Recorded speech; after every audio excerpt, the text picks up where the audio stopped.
Commander Sarah Chen stood before the holographic display, her weathered hands clasped behind her back as she studied the tactical readout. The bridge of the UES Valiant hummed with quiet efficiency, but every officer present knew they were about to witness something extraordinary. Today marked the final examination of Cadet Alexandra Alex Rivera, the human who had somehow survived every single lethal engagement scenario the galactic military Academy had thrown at her over the past 4 years. The Academy's reputation was built on pushing cadets to their absolute limits. Of the 37 species that made up the Galactic Federation, humans were considered among the most resilient, but even they typically had a 30% mortality rate during combat simulations. The scenarios were designed to be lethal because real combat was lethal. Better to lose cadets in training than entire crews in actual warfare. Alex Rivera was different. In 4 years, she had faced down Zephyrian acid spitters, survived the crushing gravity wells of Titan-class dreadnoughts, and somehow walked away from scenarios that had claimed the lives of cadets from species renowned for their military prowess. The Craxi, with their armored carapaces and natural weapons, lost cadets regularly. The Vorthon, whose forearms and enhanced reflexes made them natural warriors, still suffered casualties during the more extreme simulations. But not Alex Rivera. Never Alex Rivera. The viewing chamber filled with representatives from across the galaxy. Admiral Kethvar of the Craxi Dominion had traveled 3 star systems to witness this final test. General Zurlon of the Vorthon Military Council sat in the front row, his forearms crossed in what humans had learned was a gesture of intense concentration. Even the mysterious ethereal observers, beings of pure energy who rarely took interest in physical warfare, had manifested their forms to watch. On the main screen, Alex stood alone in the center of Combat Arena Omega, the Academy's most dangerous testing ground. The arena could simulate any environment, from the frozen methane storms of Kepler 442b to the molten core chambers of volcanic worlds. For her final test, the Academy had chosen something unprecedented, a combination scenario that would shift through 7 different hostile environments, each one designed to kill her in a different way. Cadet Rivera, came the voice of Proctor Matan, the insectoid being who oversaw all lethal examinations. You're about to face the Omega Protocol. 7 environments, 7 different death scenarios, 7 minutes each. No weapons, no equipment beyond your standard vacuum suit. Survive all 7, and you will graduate with the highest honors in Academy history. Alex's response came through the comm system, her voice steady despite the magnitude of what lay ahead. Understood, Proctor. I'm ready. The first environment materialized around her instantly. The arena transformed into the interior of a Zephyrian hive ship, complete with the species' signature bioluminescent walls that pulsed with toxic gases. The air itself was poisonous to most oxygen-breathing species, and the walls secreted an acid that could dissolve titanium armor within minutes. But Alex didn't panic. She had learned something during her years at the Academy that the other species hadn't fully grasped about humans. They were adaptation machines. Where other species had evolved for specific environments and combat roles, humans had evolved to survive anywhere, against anything. She immediately began moving in a pattern that seemed random to the observers but served a crucial purpose. Alex was mapping the air currents in the simulated hive ship, finding the microscopic pockets where the toxic gases were less concentrated. Her movements looked like a deadly dance as she avoided the acid secretions while following the breathable air pockets toward her objective. The hive ship's ventilation core. The Zephyrian observers in the viewing chamber chittered among themselves in amazement. Even their own warriors struggled in simulated hive ship environments. Yet this human moved through their most deadly home terrain like she belonged there. With 90 seconds remaining in the first scenario, Alex reached the ventilation core and began dismantling it with her bare hands. The other cadets who had attempted this scenario had tried to fight their way through or find weapons to destroy the toxic environment. Alex simply turned the hive ship's own life support system against itself. Within moments, the toxic gases began venting into space, and she had created a safe zone to wait out the remaining time. The arena shifted into the second environment without warning. Alex found herself standing on the surface of a neutron star's moon, where the gravity was so intense that most species would be crushed instantly. The simulated gravity field pressed down on her with the force of a small mountain, and her vacuum suit's internal systems, screamed warnings about structural failure. This was where raw human physiology became her greatest asset. Humans had evolved from persistence hunters, creatures that could endure physical stress far beyond what seemed reasonable. Their bone density, muscle fiber arrangement, and cardiovascular systems were built for sustained punishment. While a Craxi cadet would rely on their armored exoskeleton, and a Vorthon would use their redundant muscle groups, Alex simply endured. She moved across the neutron star's surface in a low crawl, distributing her weight and working with the gravity instead of against it. Every movement was calculated to minimize stress on her body, while still allowing forward progress. The observers watched in fascination as she turned what should have been a death sentence into an exercise in human stubborn determination.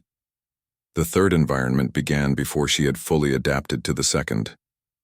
Alex found herself in the middle of a plasma storm on a gas giant, where electrical discharges capable of powering entire cities crackled through the dense atmosphere.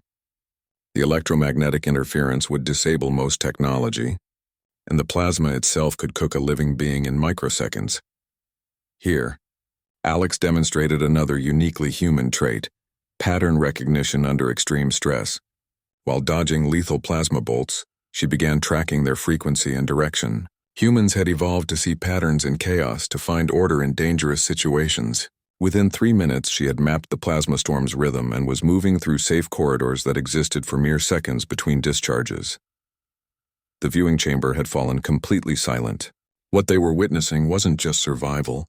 It was a masterclass in human adaptability. Each scenario that should have killed Alex Rivera only seemed to reveal new aspects of human capability that the galaxy had never fully understood. As the fourth environment began to materialize around her, Admiral Kethvar leaned forward in his seat. His species had ruled through military might for millennia, but watching this human cadet, he was beginning to understand why the Terran Federation had become such a significant power in the galaxy in such a short time. The real test was just beginning. The fourth environment erupted around Alex Rivera like a nightmare made manifest.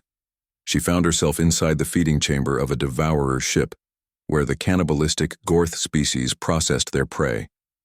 The walls pulsed with organic machinery, designed to break down living tissue at the molecular level, while the floor shifted and moved like a living thing, trying to drag anything that touched it into dissolution vats filled with digestive enzymes.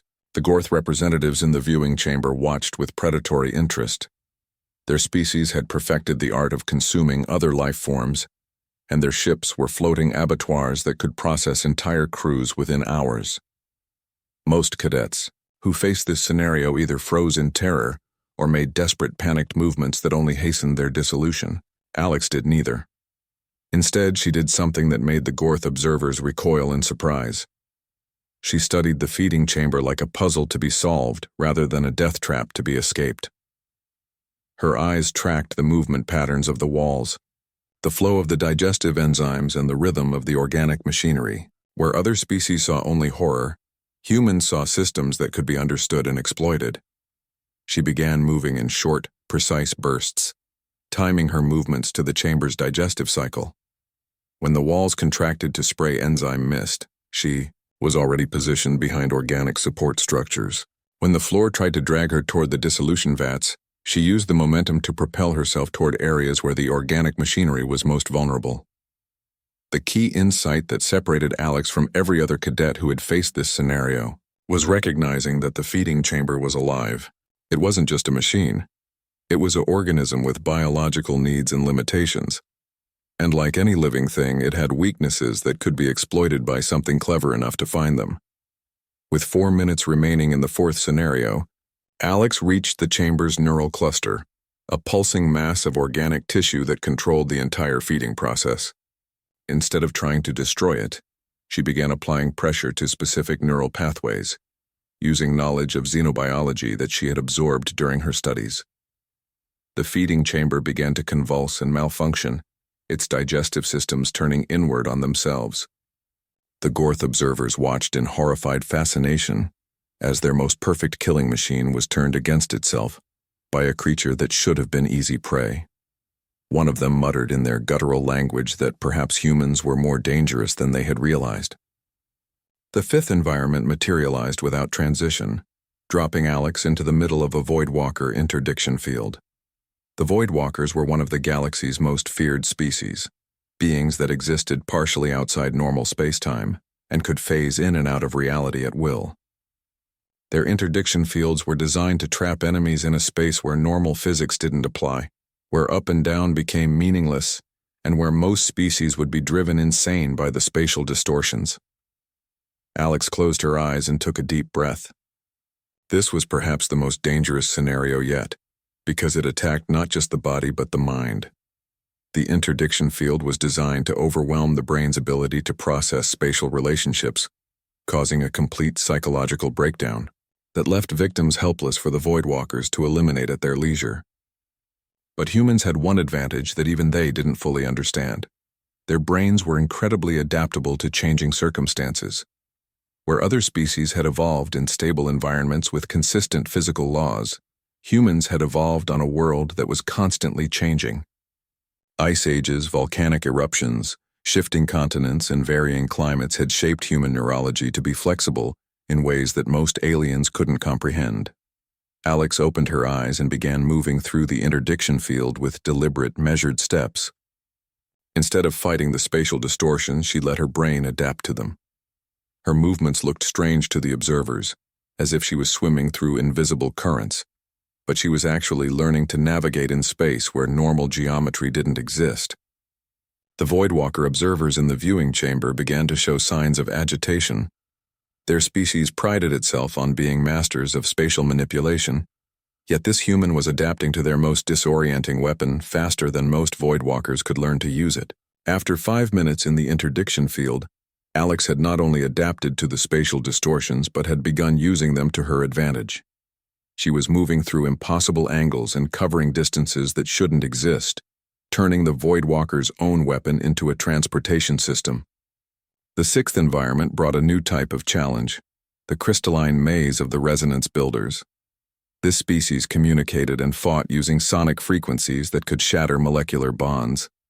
Their maze was filled with crystal formations that amplified and focused sound waves into weapons capable of liquefying organic tissue. Most cadets who entered the maze were killed within seconds by frequencies that their nervous systems couldn't process. Alex immediately dropped to the ground and pressed her hands over her ears, but not in panic. She was calculating. The human ear could process a much wider range of frequencies than most alien species realized, and the human brain was exceptionally good at filtering out harmful input when it understood the pattern. She began moving through the maze in a low crouch, using the crystal formations themselves as shields against the most dangerous frequencies. But more importantly, she began to understand the harmonic patterns that the resonance builders used. Each crystal formation was part of a larger musical structure, and Alex started to recognize the melody. The resonance builder observers watched in amazement as the human began to move in rhythm with their sonic maze. She wasn't just avoiding the lethal frequencies. She was dancing to them, using the spaces between the deadly notes to navigate through passages that should have been impossible to traverse. With 2 minutes left in the sixth scenario, Alex reached the center of the maze and did something unprecedented. She began to sing. Her voice, though limited compared to the resonance builder's capabilities, was able to hit frequencies that created constructive interference with the maze's sonic patterns. For the first time in the maze's existence, the lethal frequencies began to cancel themselves out. The viewing chamber erupted in noise as representatives from different species began arguing among themselves. What they were witnessing challenged fundamental assumptions about human capabilities that had shaped galactic politics for decades. As the seventh and final environment began to materialize around Alex Rivera, Admiral Kethvar turned to his aide. "Contact the Craxi High Command immediately," he said in their clacking language. "Tell them we need to completely revise our threat assessment of the Terran Federation." The final scenario was about to begin, and Alex Rivera had not only survived 6 lethal environments, but had turned each one into a demonstration of human adaptability that was reshaping how the galaxy viewed her species. The question now was whether she could survive one more impossibility, or if the Academy had finally found a way to kill the unkillable human. The seventh environment materialized around Alex Rivera, like a living nightmare from the deepest parts of galactic history. She found herself standing in the ruins of an ancient precursor facility, where reality itself had been torn apart by weapons that predated every known civilization. This wasn't just a simulation of a dangerous place. The Academy had recreated the actual physics-breaking anomalies that had made the precursor sites forbidden zones throughout the galaxy. Space-time fractures opened and closed around her like wounds in reality, each one capable of erasing anything that passed through them from existence itself. Gravity wells formed and collapsed without warning, strong enough to compress matter into exotic particles. Most terrifying of all were the consciousness traps, fields of psychic energy that could tear a mind apart and scatter its pieces across dimensions. The observers in the viewing chamber fell silent. Even the ethereal observers, beings who existed as pure consciousness, showed signs of distress at the sight of the precursor ruins. This scenario had never been used before because it was considered unsurvivable. The Academy Board had authorized it only because Alex Rivera had already proven that the impossible was merely another problem to be solved. Alex stood perfectly still for 30 seconds, not because she was frozen in fear, but because she was processing what she was seeing. The human brain's pattern recognition abilities were working overtime, trying to make sense of phenomena that violated every law of physics she had learned. But humans had one crucial advantage when facing the unknown. They didn't need to understand something to learn how to work with it. She began to move through the ruins, using what she mentally called negative space navigation. Instead of trying to predict where the space-time fractures would appear, she focused on identifying where they couldn't appear based on the underlying energy patterns. It was like learning to see the gaps between raindrops while running through a storm. The consciousness traps were more dangerous because they attacked the mind directly.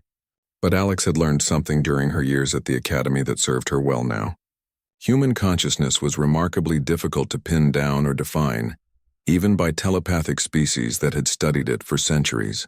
Where other species had focused, organized thought patterns, human consciousness was chaotic, scattered, and surprisingly resilient to external manipulation. When the first consciousness trap tried to latch onto her mind, Alex did something that horrified the telepathic observers. She deliberately scattered her own thoughts, turning her mind into a maze of random memories, half-formed ideas, and emotional responses. The trap couldn't find anything solid to hold on to and eventually dissipated, unable to process the pure chaos of human thought. Dr. Yathara, the ethereal observer, sent a pulse of amazement through the viewing chamber. In her species' entire existence, she had never seen a biological consciousness defend itself by embracing chaos rather than seeking order. It was like watching someone survive a fire by becoming flame. Alex continued moving through the precursor ruins, dodging space-time fractures and deflecting consciousness traps, but she was also doing something more subtle. She was learning the underlying patterns that governed the ancient facility. The precursors had been masters of reality manipulation, but even their impossible technology followed certain rules. It had to, or it couldn't function at all. With 3 minutes remaining in the final scenario, Alex made a discovery that changed everything. The precursor facility wasn't just a ruin. It was still partially active, running some kind of automated system that had been operating for millions of years. The space-time fractures and consciousness traps weren't random hazards. They were part of a defensive grid protecting something at the facility's core. This realization transformed Alex's approach entirely. Instead of trying to survive the facility's defenses, she began trying to communicate with them. It was an insane idea that would never have occurred to most species. But humans had a long history of trying to befriend things that were trying to kill them. Alex started moving through the ruins in patterns that mimicked the energy flows she had observed, essentially teaching herself the basic grammar of precursor defensive systems. She couldn't speak their language, but she could show the automated defenses that she wasn't a threat. Her movements became a conversation conducted in physics and energy patterns, a dialogue between human intuition and precursor technology. The effect was immediate and stunning. The space-time fractures began opening paths for her instead of trying to erase her. The consciousness trap shifted from aggressive probing to what could only be described as curious examination. Alex Rivera had done something that the galaxy's greatest xenoarchaeologist had failed to achieve. She had made contact with active precursor technology. In the viewing chamber, pandemonium erupted. The implications of what they were witnessing went far beyond a military examination. If humans could interact with precursor technology, it would revolutionize the galaxy's understanding of the ancient civilization that had shaped so much of known space. With 30 seconds remaining in the scenario, Alex reached the core of the precursor facility and found herself standing before a crystalline structure that pulsed with impossible energies. For a moment she hesitated. Every instinct screamed that touching the structure would be fatal, but her pattern recognition was telling her something different. The energy pulses weren't random. They were synchronized with her heartbeat. Alex placed her hand on the crystal and the facility around her transformed. The dangerous anomalies stabilized into harmless light shows. The consciousness traps became gentle information exchanges, and the space-time fractures sealed themselves with precision that suggested active maintenance rather than random collapse. The timer reached 0, and the simulation ended. But not before every observer in the viewing chamber saw something that would haunt their dreams. The precursor facility had accepted Alex Rivera as an authorized user. In the sudden silence that followed, Proctor Matan's voice crackled through the communication system. "Cadet Rivera, please report to Examination Central for debriefing. All observers are requested to remain in the viewing chamber for consultation with Academy leadership." Alex stepped out of the combat arena, her vacuum suit's systems finally allowing themselves to register normal environmental readings. She had survived all 7 scenarios, but more than that, she had demonstrated capabilities that the galaxy hadn't known humans possessed. The examination that was supposed to test her readiness for graduation had instead revealed that her species might be far more significant in galactic affairs than anyone had previously imagined. As she walked toward the debriefing chamber, Alex couldn't shake the feeling that her real education was just beginning. The Academy had tested her limits and found that she apparently didn't have any. Now the question was what the galaxy was going to do with that information. Behind her in the viewing chamber, the representatives of 37 species were having the most important conversation in galactic history. And Alex Rivera was the subject of every single word. The debriefing chamber was unlike anything Alex Rivera had seen during her 4 years at the Academy. Instead of the standard sterile examination room, she found herself in what appeared to be a diplomatic conference facility, complete with translation, matrices for dozens of species and environmental controls that could accommodate life forms from across the galaxy. Waiting for her was not just Proctor Matan, but the entire Academy Board of Directors, representatives from the Galactic Federation Council, and several beings whose species Alex couldn't immediately identify. The tension in the room was palpable, crackling with an energy that had nothing to do with alien technology, and everything to do with the political implications of what had just occurred. Admiral Kethavar was the first to speak, his mandibles clicking in the rhythmic pattern that indicated extreme agitation among the Craxi. "Cadet Rivera, in 43 years of military service, I have never witnessed anything comparable to what you just accomplished. The question before us now is whether what we observed represents exceptional individual capability or something more significant about your species as a whole." Dr. Yathara, the ethereal observer, manifested her form more solidly than usual, indicating serious concern among her people. "The consciousness defense techniques you demonstrated are theoretically impossible for biological life forms. Your mind should have been shattered by contact with the precursor consciousness traps, yet you not only survived but adapted them for communication. This suggests that human neural architecture may be fundamentally different from what our xenobiological studies have indicated." Alex took a deep breath before responding. She had spent 4 years learning to navigate alien politics and understood that her words now could have implications far beyond her own graduation. "With respect, Dr. Yathara, I don't think what I did was impossible. I think it was just unexpected. Humans have always been good at adapting to new situations, and most of our survival strategies involve working with our environment rather than trying to dominate it." General Zurlon of the Vorthon Military Council leaned forward. His forearms gestured in what Alex had learned was a sign of intense interest. "Adaptation implies learning and adjustment over time. What you demonstrated was instantaneous mastery of completely alien systems. You didn't adapt to the precursor facility. You communicated with it as if you belonged there. The observation struck closer to the truth than Alex was comfortable admitting. During those final moments in the precursor facility, she had felt something that she couldn't quite explain to herself, let alone to a room full of alien military leaders. The ancient technology hadn't just responded to her. It had felt familiar, as if she was rediscovering something she had always known but never consciously accessed. Proctor Matan's insectoid form shifted in what Alex recognized as diplomatic preparation. The Academy's primary concern is whether Cadet Rivera's capabilities represent a security risk to the Federation. If humans possess abilities that we have not properly assessed, it could significantly alter the balance of power in this region of space. Are you suggesting that humans are a threat to galactic stability? Alex asked, surprised by the edge that crept into her voice. Because 4 years ago, when I applied to this academy, the general consensus was that humans were useful but unremarkable members of the Federation. Admiral Kethvar's mandibles clicked again, but this time in what Alex had learned was craxy laughter. Cadet Rivera, 4 years ago we believed that human military capabilities were limited to conventional tactics and reasonable resilience. Today we watched you demonstrate interaction with technology that predates every known civilization. The change in our assessment is not based on new human capabilities, but on our improved understanding of capabilities that apparently already existed. The implications of this statement settled over Alex like a heavy weight. She was beginning to understand that her examination had become something much larger than a graduation test. The assembled representatives weren't just evaluating her. They were reassessing humanity's place in the galaxy based on what one human cadet had been able to accomplish.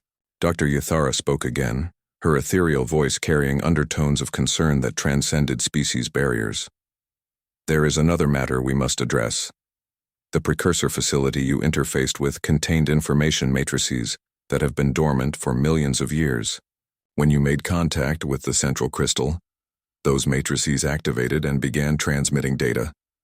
Our sensors detected information transfers that could revolutionize our understanding of physics, consciousness, and the nature of reality itself. Alex felt a chill that had nothing to do with the chamber's environmental controls. What kind of information? That is what we are still trying to determine, replied Director Tal Heath of the Academy Board, a crystalline being whose species communicated through harmonic resonance. The data packets are encoded in ways that our best xenolinguists and quantum archaeologists cannot decipher, but preliminary analysis suggests that the information includes star maps, technological blueprints, and what appear to be historical records of galactic events that predate recorded history. The room fell silent as the full magnitude of the situation became clear. Alex hadn't just survived an impossible examination, she had potentially unlocked access to the greatest archaeological discovery in galactic history. And the key to that, discovery was somehow connected to human neural architecture in ways that nobody understood. General Zurlon broke the silence with a question that cut to the heart of everyone's concerns. Cadet Rivera, during your interaction with the precursor facility, did you experience any unusual sensations? Memory flashes that weren't your own? Knowledge that you couldn't account for? Alex hesitated before answering, knowing that her response could change the course of her life and possibly human relations with the galaxy at large. The truth was that she had experienced something during those final moments in the facility. Images, concepts, and understanding that seemed to come from outside her own mind. But admitting that could lead to invasive testing, psychological examination, and possibly indefinite detention for study. I experienced something, she said carefully, but I'm not sure I can describe it accurately. It was like remembering something I had never learned, or understanding a language I had never studied. The facility's systems made sense to me in a way that I can't explain rationally. The assembled representatives exchanged glances that transcended species barriers. Each of them understood the implications of what Alex was describing. If humans had some kind of innate connection to precursor technology, it would fundamentally alter the balance of power in the galaxy. Precursor sites were scattered throughout known space and most contained technology that could revolutionize civilization. Admiral Kethvar spoke with the careful precision of someone making a decision that would echo through history. Cadet Rivera, On behalf of the Galactic Federation Academy, I hereby award you the rank of Lieutenant and assign you to Special Research Division Omega. Your graduation ceremony will be postponed, pending completion of a comprehensive study of human precursor technology interaction. Alex felt the weight of destiny settling on her shoulders. What exactly does that mean for me, Admiral? It means, Lieutenant Rivera, that your real education is just beginning, and this time, you'll be teaching us as much as we're teaching you. 3 months after her examination, Lieutenant Alex Rivera found herself aboard the research vessel UES Prometheus, traveling toward the Kepler sector, where the galaxy's most significant precursor site awaited investigation.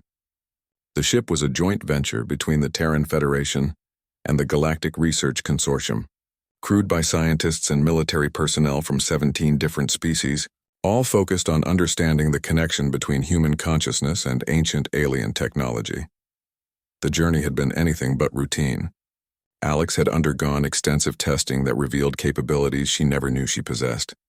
Dr. Elena Vasquez, the human xenopsychologist assigned to her case, had documented neural patterns that defied conventional understanding of brain function. When exposed to precursor artifacts, Alex's brain showed activity in regions that shouldn't exist according to standard human anatomy.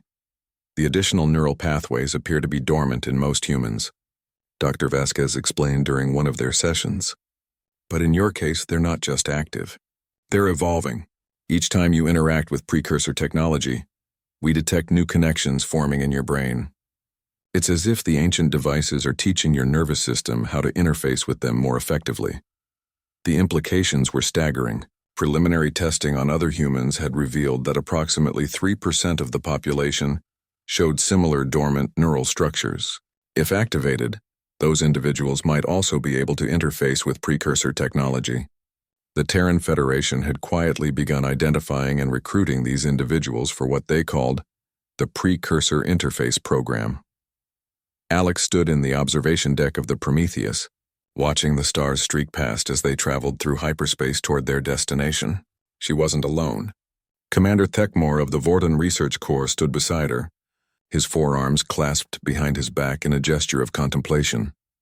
"Are you concerned about what we might find at Kepler 4471? The Vorthan asked, using the formal designation for their destination rather than its more common name, the Nexus. "I'm concerned about what it might find in me," Alex replied honestly. "Every time I interact with their technology, I feel like I'm becoming less human and more something else. I'm not sure I like the direction this is heading." Thekmore's secondary arms moved in what Alex had learned was a gesture of understanding among his people. Change is often frightening, especially when we cannot control its pace or direction. But consider this. Perhaps you are not becoming less human, but rather more fully human than your species has been allowed to be. The concept was one that had been discussed extensively among the research team. Several xenoanthropologists had proposed that humanity's rapid technological advancement and unusual adaptability might not be coincidental traits, but rather the result of ancient genetic modifications. If the precursors had somehow altered human ancestors millions of years ago, it would explain both humanity's unique capabilities and their apparent compatibility with precursor technology. "Sir," came a voice over the ship's communication system, "we're approaching the Kepler system.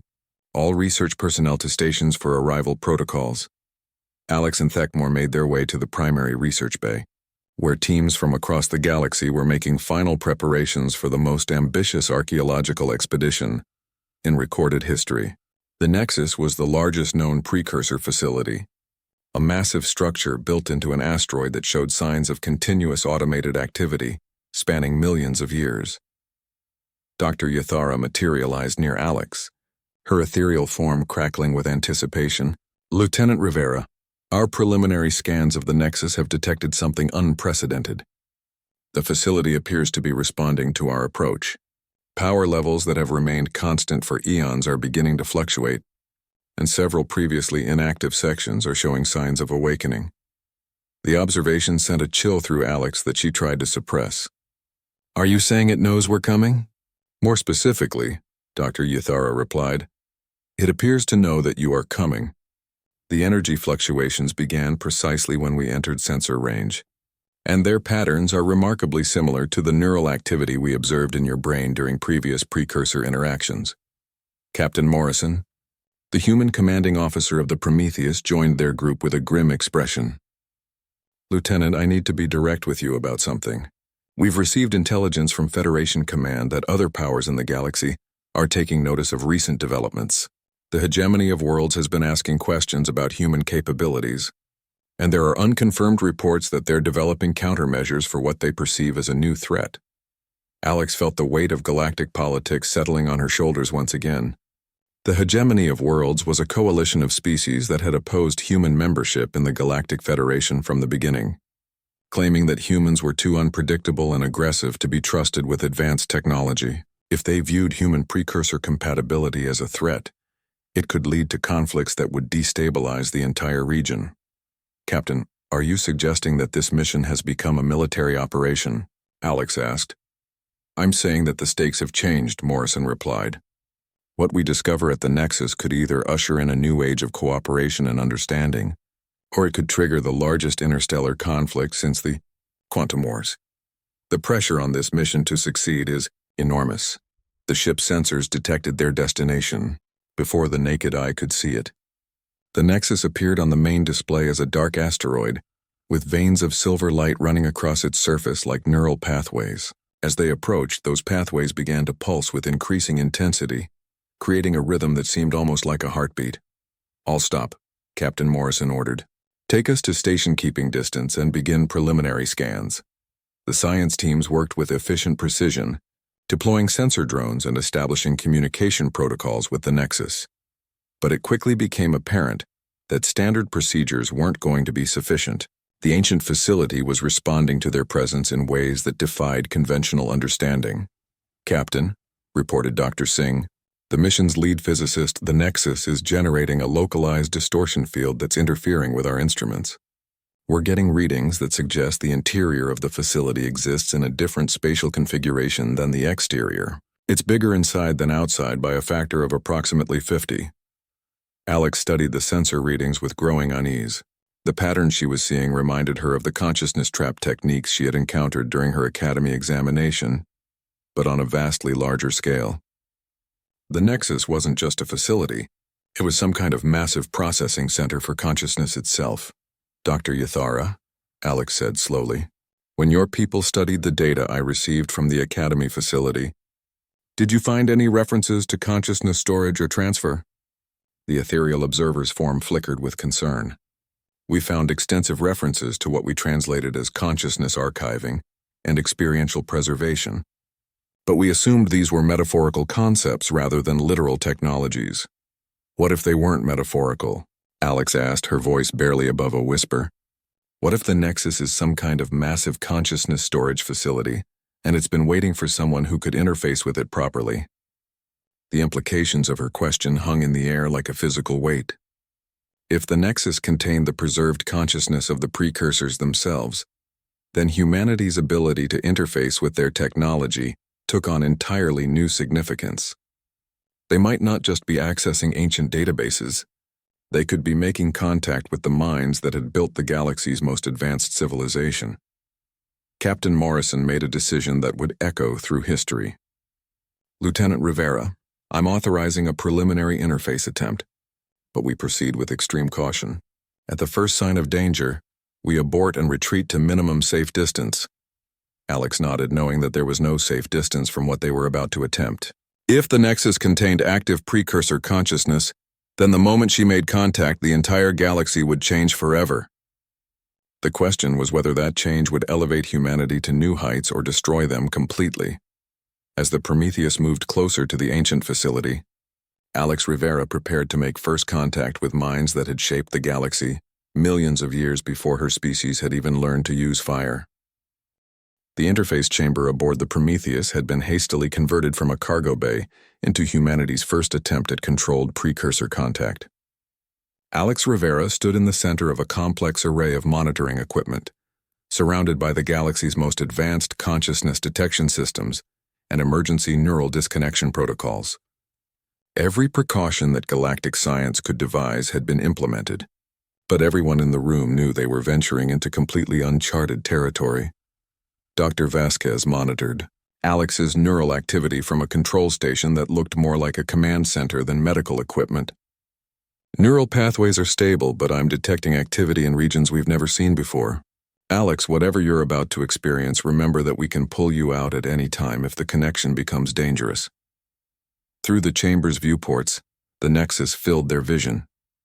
The ancient facility had grown more active with each passing hour, its neural pathway lights now pulsing in complex patterns that seemed to respond to Alex's proximity. Several of the previously dormant sections had awakened, and the spatial distortions around the structure were intensifying. "Lieutenant," Captain Morrison's voice came through the communication system. "You have authorization to proceed with initial contact. Remember, your safety is our primary concern. Don't take any unnecessary risks." Alex placed her hands on the interface console they had constructed using technology reverse-engineered from the Academy's precursor facility. The moment her skin made contact with the alien metal, the universe exploded into sensation that transcended anything she had experienced before. She was no longer Alex Rivera, human lieutenant aboard a Federation research vessel. She was consciousness itself, flowing through networks of thought that spanned galaxies and epochs. The Nexus wasn't just a facility. It was a node in a vast network of connected minds that had been waiting in dormancy for someone capable of re-establishing the connection. Through the network, Alex experienced the last days of the precursor civilization. They hadn't been a single species, but rather a collective consciousness composed of hundreds of different life forms from across the galaxy. Their technology wasn't just advanced. It was alive, grown rather than built, evolved rather than designed, and they had faced a threat that had forced them to make an impossible choice. The enemy was entropy itself, but not the natural entropy of thermodynamics. This was conscious entropy, a force of pure dissolution that sought to unravel the complex patterns that made consciousness possible.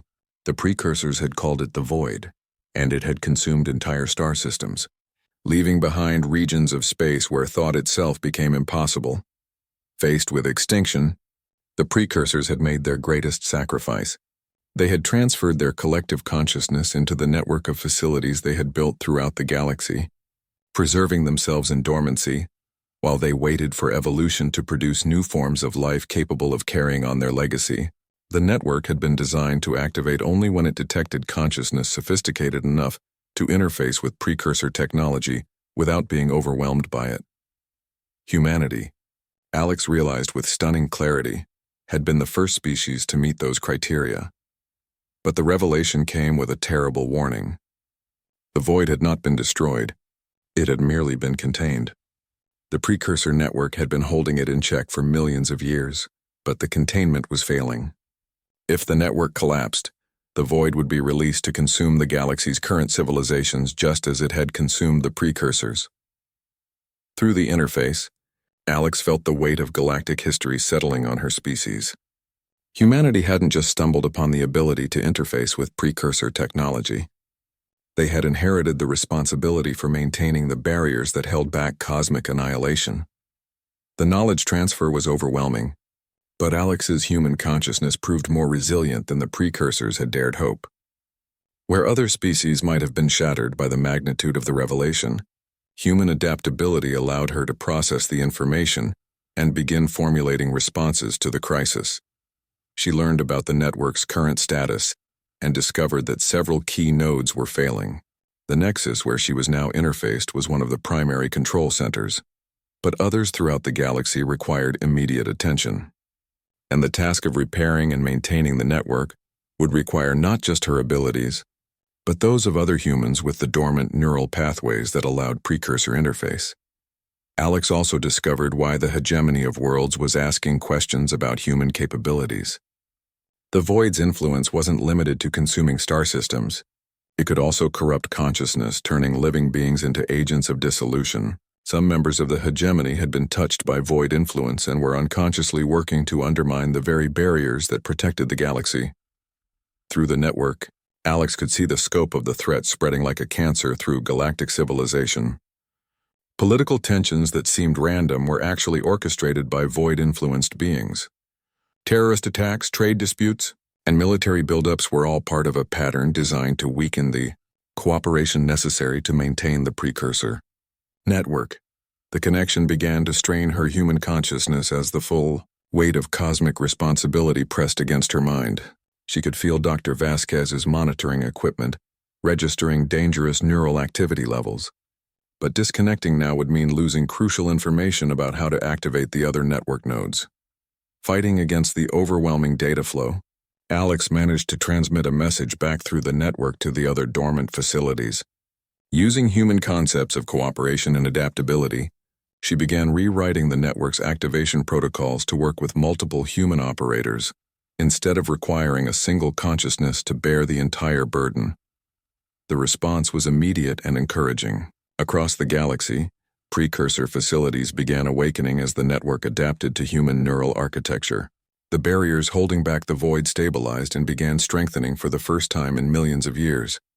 But Alex also sensed something else through the network: hostile attention from the void itself.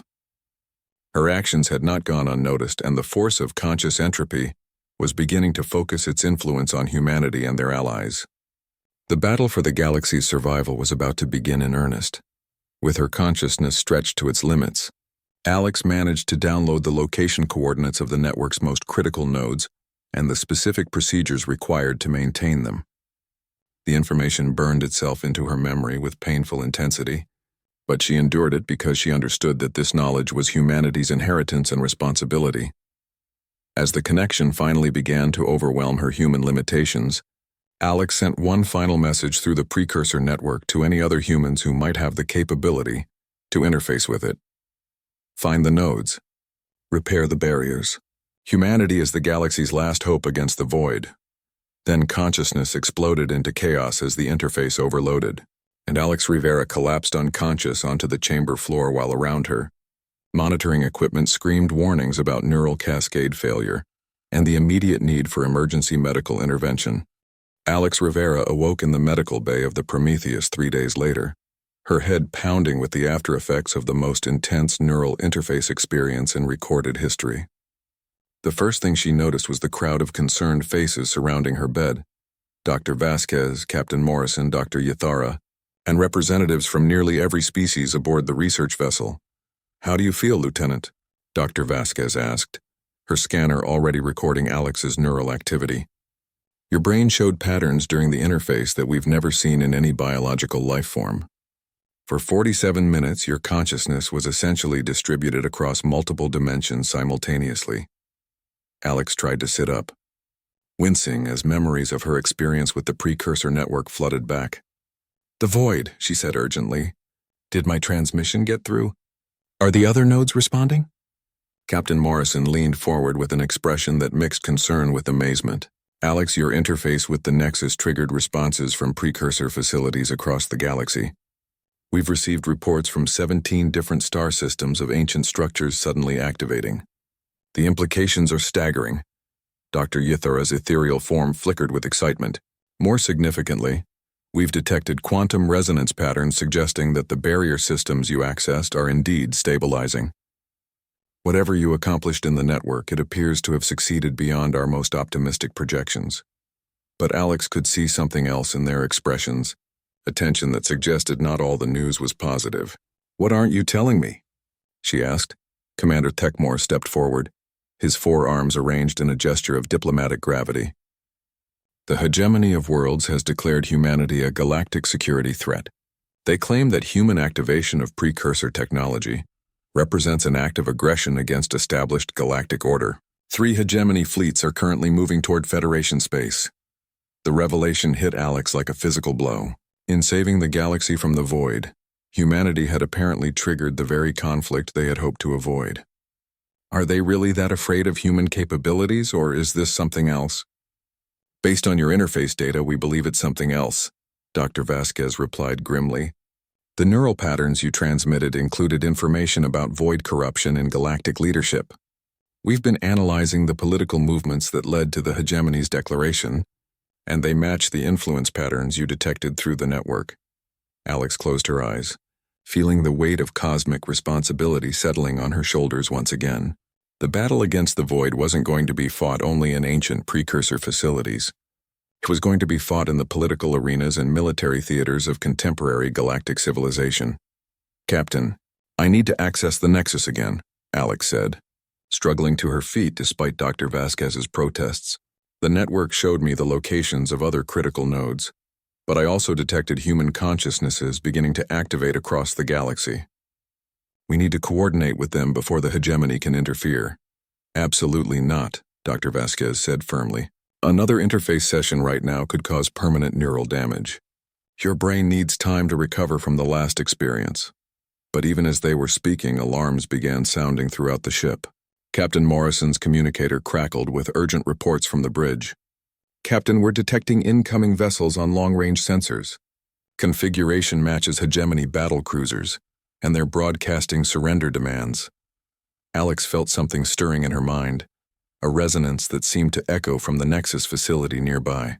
The network was responding to the threat, offering her capabilities that went far beyond simple information access. Through her enhanced neural pathways, she could sense other humans across the galaxy who were beginning to interface with their local precursor nodes. The response to the Void corruption was beginning to organize itself. "Captain Morrison," Alex said with growing confidence, "I think we need to try a different approach. Instead of fighting the hegemony directly, what if we could show them what they're really fighting against?" The suggestion sparked a rapid discussion among the assembled representatives. Using precursor technology to demonstrate the Void threat could either defuse the crisis or escalate it beyond any hope of peaceful resolution. But as reports continued to arrive of hegemony fleets moving toward populated systems, the stakes were becoming too high for cautious half-measures. Dr. Yathara spoke with the authority of her ancient species. "The ethereal observers have debated this situation extensively through our quantum consciousness networks. We believe that full disclosure of the Void threat is necessary, regardless of the immediate consequences. The alternative is gradual corruption of galactic civilization, followed by total annihilation." Alex made her decision. "I'm going back into the network, but this time I want to establish a direct connection with the hegemony leadership. If Void corruption is influencing their decisions, maybe I can counteract it by showing them the truth." The plan was audacious and dangerous. Using the precursor network to directly interface with hostile alien minds could result in Alex's consciousness being scattered across the galaxy or worse.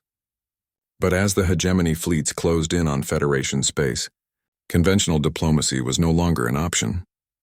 2 hours later, Alex was back in the interface chamber, surrounded by even more sophisticated monitoring equipment and backup neural disconnection systems. This time, however, she wasn't just accessing the network. She was using it to reach across space to the minds of beings who considered her species a threat to galactic stability.